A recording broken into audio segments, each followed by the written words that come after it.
Hello guys, Mr.J here. So there's a bit of a confusion about Domino Wars Round 2 this year, but I will explain. So the challenge, for those who missed it, is to make a project or screen link with only 2 colors. This includes you are allowed to use different shades of whatever colors you have. For example, if you use like light gray and dark gray, that will count as one color. And there has to be another color. For example, if let's say I were to use brown and white, those are 2 colors.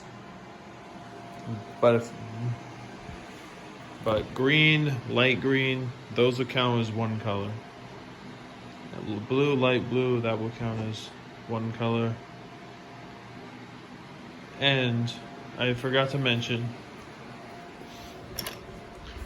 you are allowed to use these dominoes as well. These will not count as a color. Clear dominoes, but specifically clear, this will count, this will not count as a color.